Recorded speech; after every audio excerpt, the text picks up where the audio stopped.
great to get going, and we've told the kids that before you play a season, there's 4 phases. Kind of break it down in 4 phases: winter conditioning, spring ball, summer conditioning, and fall camp. And I thought the first phase of winter conditioning, really liked the way the guys approached it, attacked it. We had a lot of growth in that area, and this was the start of phase 2, spring ball.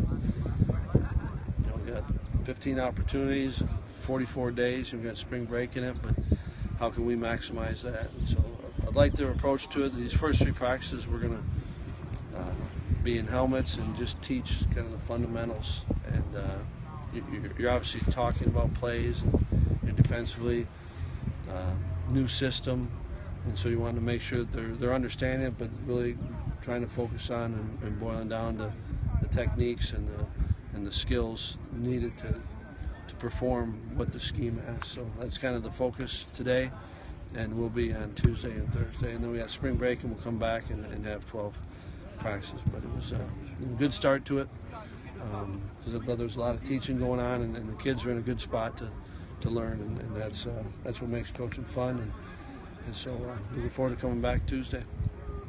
What homework do you give them over that spring break after you do the 3 practices and come back? As we're teaching, what comes first, right? If you have a defensive scheme, you've got certain run fits, and then what are the techniques needed in there. So I think it's, over spring break, it's probably scheme, understand where it fits in, but also the different, the skills and techniques are kind of tools they can have in their toolbox, and so what they need to pull out. But I think, over spring break, they got to do enough, certainly physically, they put themselves in good shape and they're ready, but they got to make sure that they do enough over spring break physically.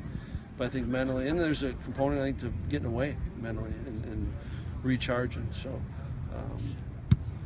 they'll have some things, but it won't feel like homework. It'll feel like a treat to be able to study. Well, TJ started to make some plays as the year went on last year. What's the next step for him this year? I think you're right, Jeff. I mean, I thought the last 3 games, he was starting to get comfortable with it, and I think now it's the volume of it. A lot of those were more pass situations, so I think it's comfort in the run game.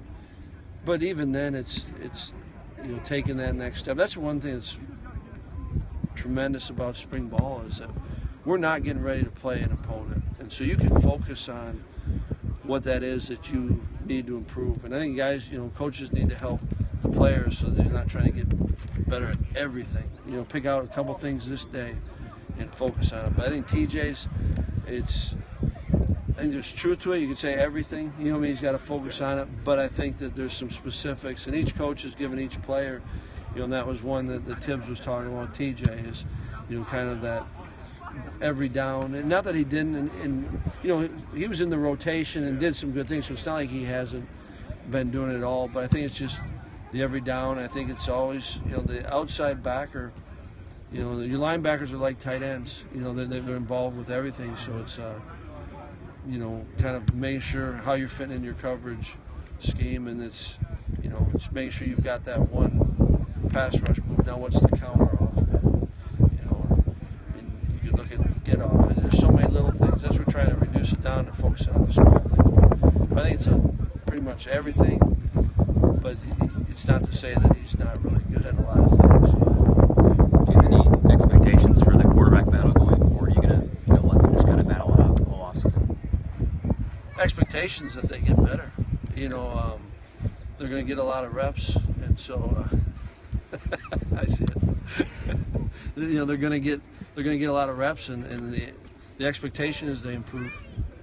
Are there pluses or minuses to have just 2 healthy scholarship quarterbacks in the spring when you're replacing? Yeah, I mean, obviously both I think have to stay healthy, but it's the one thing guys fight for is reps, and they're going to get a ton of reps, and what they do with those reps is really the key to it. But I think it's a good situation for them, and I think they both can use the work. It'll be good for them. Just talk about first day. What you saw out of your team. excited for this Vandy football team? I'm excited to see you after this. That's great. That's just great. That's all we have time for. What's Coach, former linebacker. Coach, what have you seen? There goes the quarterback reps.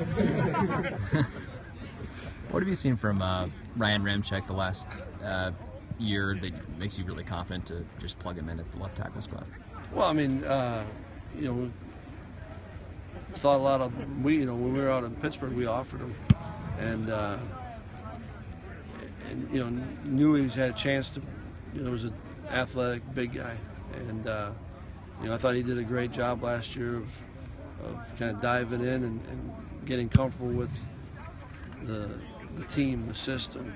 Did a great job, because he couldn't play. He was on scout team, and did a great job with that there. And you're just glad now that he's kind of in the eligible pool, and it's big for him. He hasn't been in the system forever, so it's a big for all our guys. Just keep learning him. But he's a good football player, and fired up that he's here.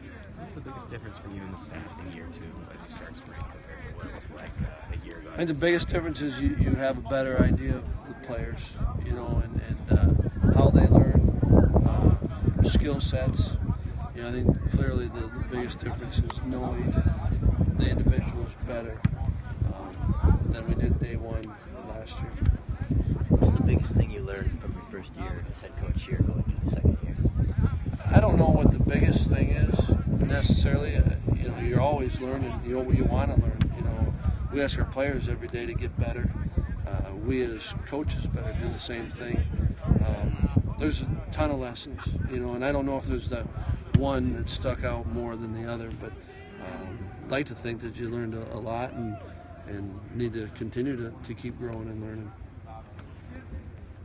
You talked a little bit last winter about things that Corey has said to you since the incidents and everything, and now he's looking ahead to this year. So kind of has there been anything as far as what have you seen from him since then into now? Well, I mean, it's not like with Corey that you have the talk and then you don't see each other. You're around, other than when we're on the road recruiting, you're around him a lot, and so it's it's good to have him out and get him going, and kind of like the previous question, what do you learn from it and what do you take from it and go, and good Corey's he's great for this team. I'm looking forward to. Now we get to spend a ton of time with him, and I'm looking forward to that with him and every other kid. With Wilcox taking over the defense, how much autonomy do you give him, and how much input do you have?